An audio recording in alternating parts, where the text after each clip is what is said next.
Hey, it's Craig. I just wanted to let you know that you can listen to Canadian History X early and ad-free on Amazon Music, included with Prime. Greetings and welcome to another episode of Canadian History X.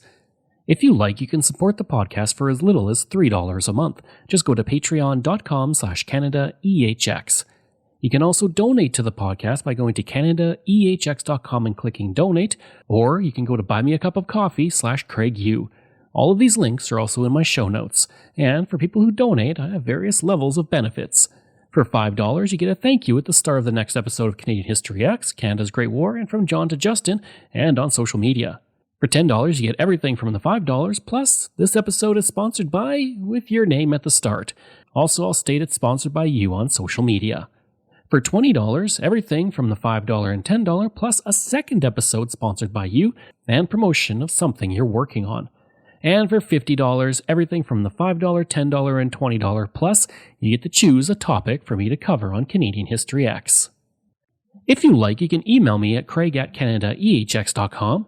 You can find me on Twitter. My handle is Craig Baird, CraigBaird, and I'm on Instagram and TikTok where I put up daily videos about Canada's history. Just go to my username, Bairdo37. And you can find weekly videos on Canada's history on my YouTube channel. Just go to youtube.com/c/CanadianHistoryX. If you want to find transcripts of every episode I've ever done, you can go to my website, CanadaEHX.com. And there's over 700 posts on Canada's history there. Before I start, I want to say thank you to Michael Matthews, who is the sponsor of this episode. He donated to the podcast, and I truly do appreciate it, so thank you, Michael.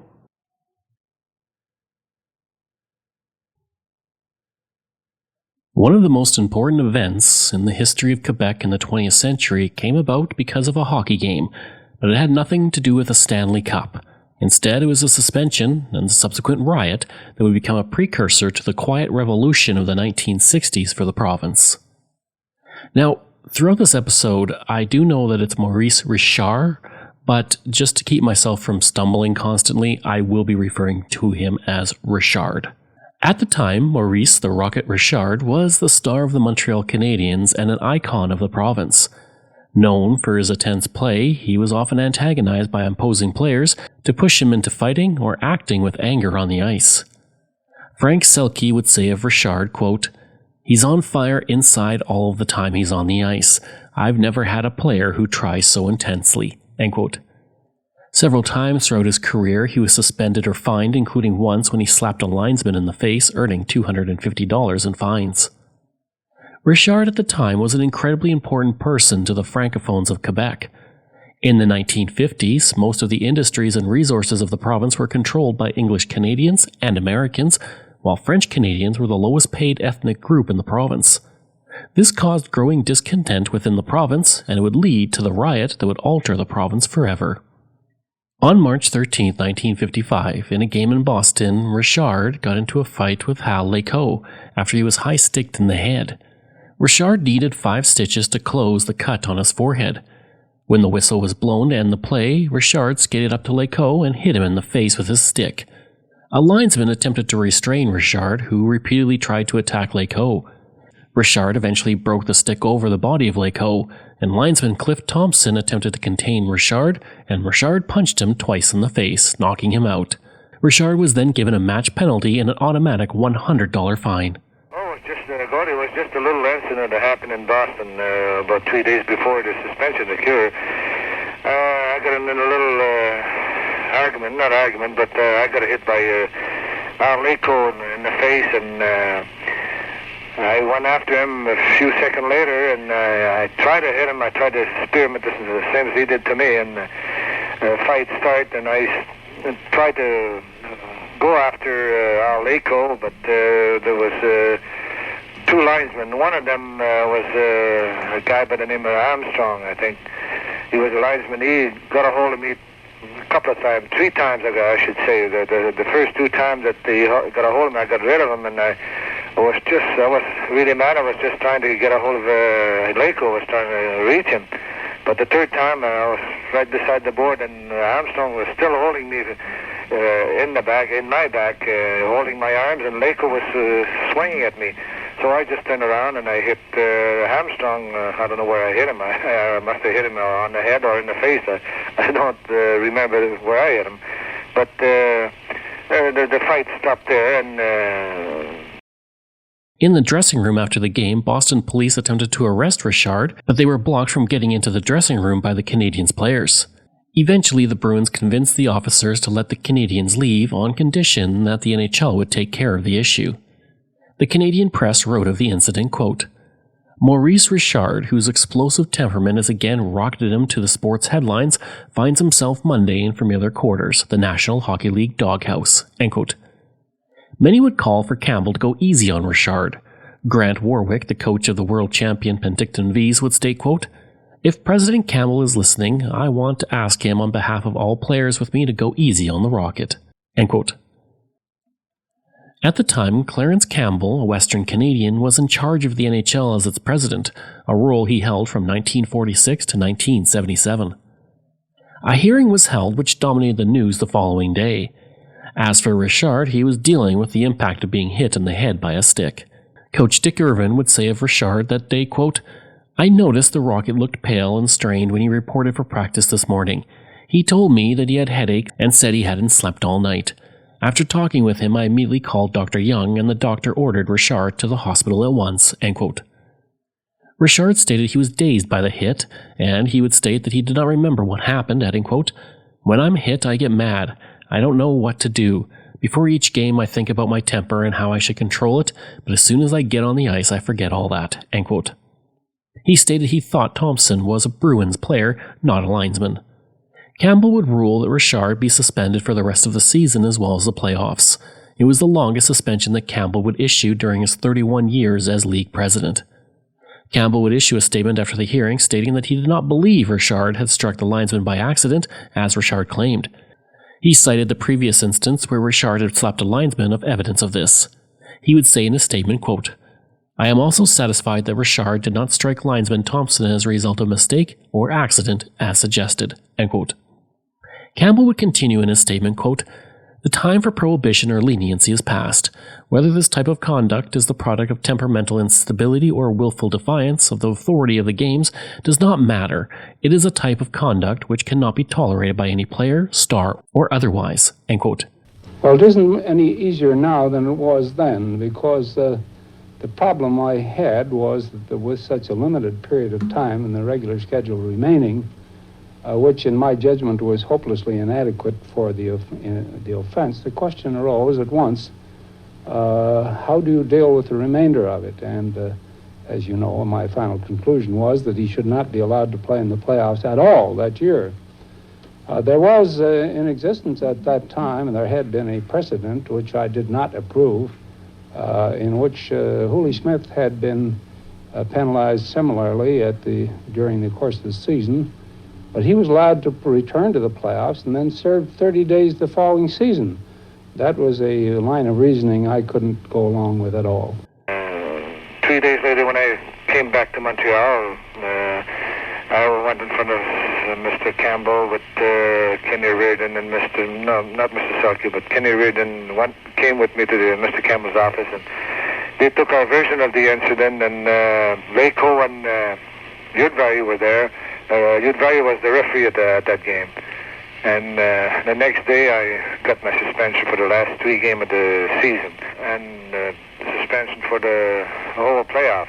I didn't like that that suspension for the playoff. First of all, for the rest of the season was a good suspension, but for the playoff, I think was a very bad suspension for me, because the playoffs had nothing to do with the season. It was only at the end of the season. I think at that time the president should have given me a suspension for the following season. You know, maybe 10 or 15 games the following season. I think would have been better than been suspended for the playoff. But anyway, it's all over today, and I think Campbell had a little bit to do with it, and I think the owner of the club, I think, were responsible for that suspension. Over the course of his career, Richard had only been suspended once before. He had also paid $2,500 in fines to the NHL. The Edmonton Journal reported, quote, Richard himself left the meeting glumly and in silence. He wore a patch over the cut on his scalp. He came to the session from a hospital where he was sent Tuesday for x-rays and other examinations as a result of his head wound." End quote. In Montreal, it was felt the punishment was unjust and too severe. It was another example for the francophones of the province of the power the anglophones held. CKAC, a French radio station, had listeners call in with their opinions. Roughly 97% said that while punishment was justified, the suspension of the playoffs was too severe. Minutes after the judgment was announced, the head office of the NHL received hundreds of phone calls from enraged fans. Many of the fans made death threats against Campbell. One person said to Campbell's secretary, quote, "Tell Campbell I'm an undertaker and he'll be needing me in a few days." End quote. Another person told Campbell, quote, "I intend to kill you and I already have a hiding place picked out." End quote. One NHL official suggested that Campbell be provided with police protection and a bodyguard. Mayor Jean Drapeau would say that the NHL was trying to kill hockey in Montreal, and he would add, quote, "Means should have been taken to punish the hockey player himself and not resort to sanctions which involve a whole team or hockey itself in a case like the present one." End quote. There was speculation that Richard would choose to retire and plenty of job offers came in. Richard was quoted as saying after hearing the judgment against him, quote, "I'm sorry my career should end this way." End quote. Many places would offer him a job, and this advertisement would appear in the Montreal Gazette stating, quote, "We're with you 100% and personally feel you are the object of a raw deal decision. Being unable to contact you personally at this time, we are, via this ad, offering you a bona fide position with our firm, selling wrapping papers, twines, refrigeration, and allied lines." End quote. Over the course of about 500 episodes, one thing I've found with Canadian history and history in general is that times change and styles change. What was rare at one point becomes common at another. If you want to take advantage of the style of today, then Manscaped is the company for you. Manscaped has been providing safe products for men to groom themselves for years without the danger of sharp blades causing a very uncomfortable injury. Right now, Manscaped is offering all my listeners 20% off of their order. I recently received my first kit from Manscaped, and it comes with everything to groom yourself from top to bottom. Even your nose and ears can be groomed with their patented Weed Whacker trimmer. With their lotions, powders, and trimmers, you can feel your best as you go about your day. Once again, that is 20% off with the offer code EHX at manscaped.com. Choose your products and enter the code at the checkout to save today. You can also click the link in my show notes.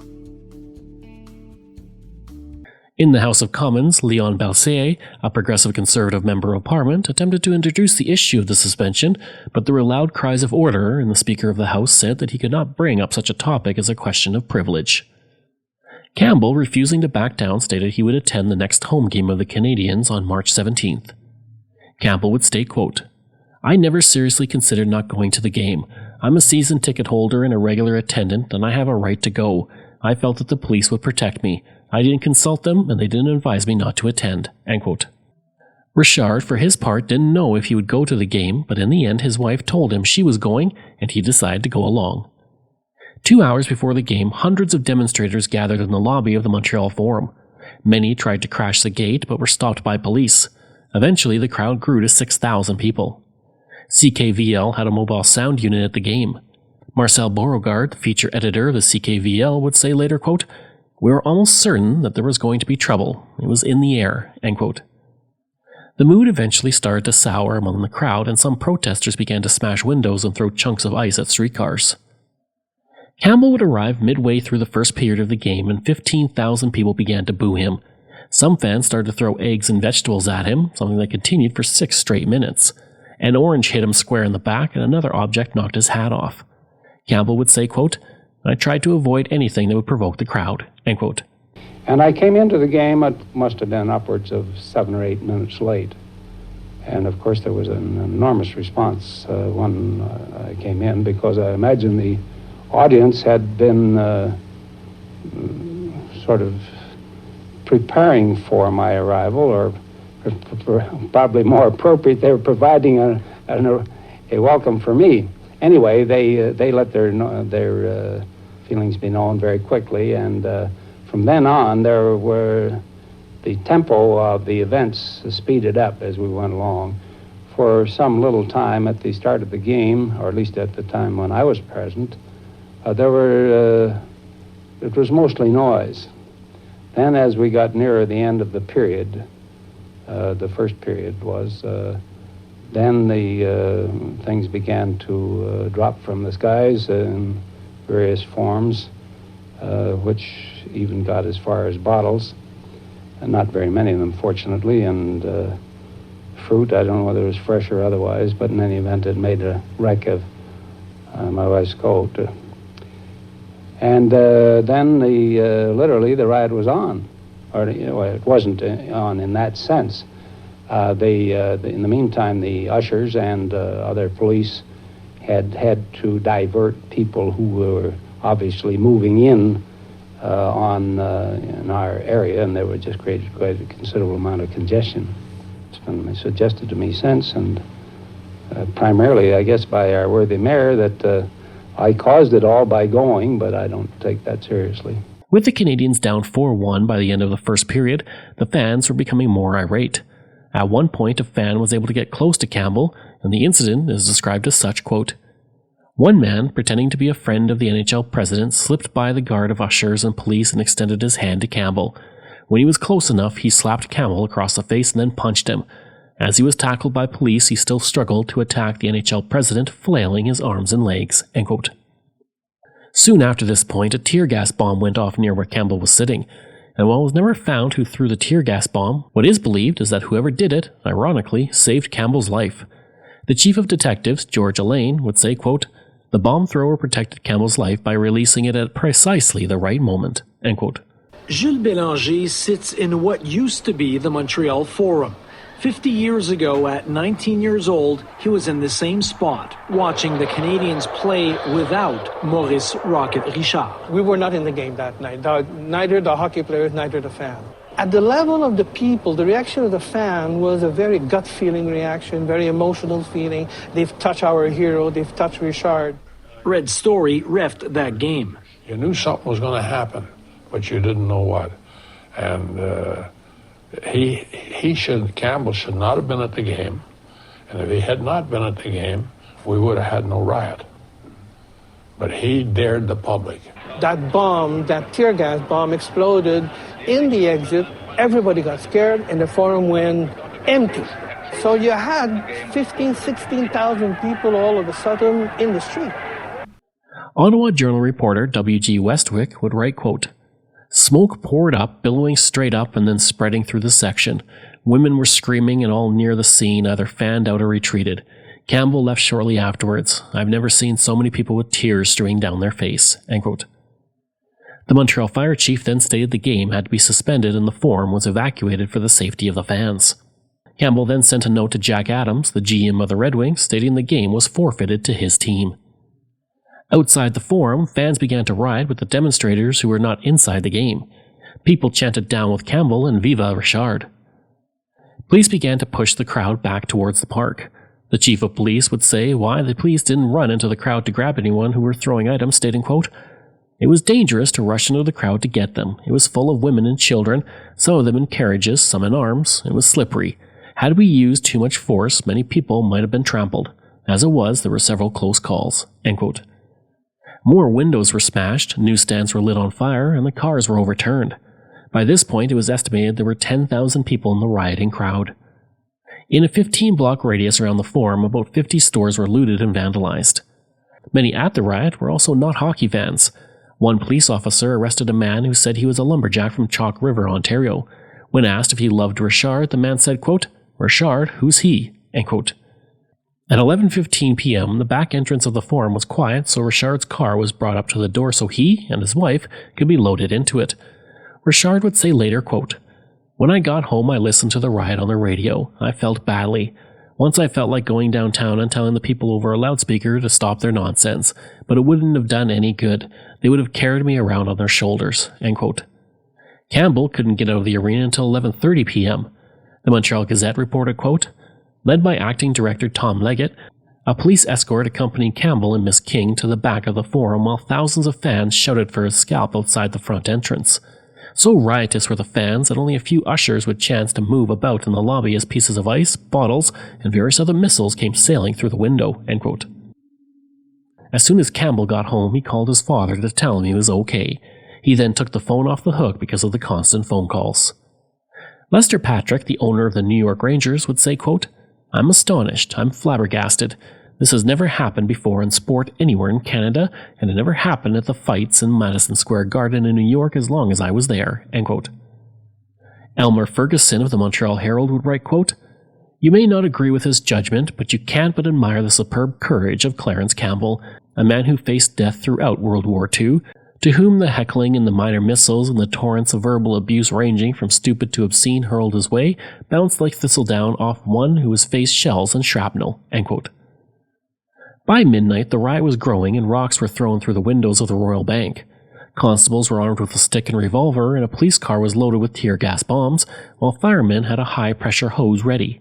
The chief of police chose not to use any of these methods, stating, quote, "It might have led to a panic and hysteria, and that's what gets people killed," end quote.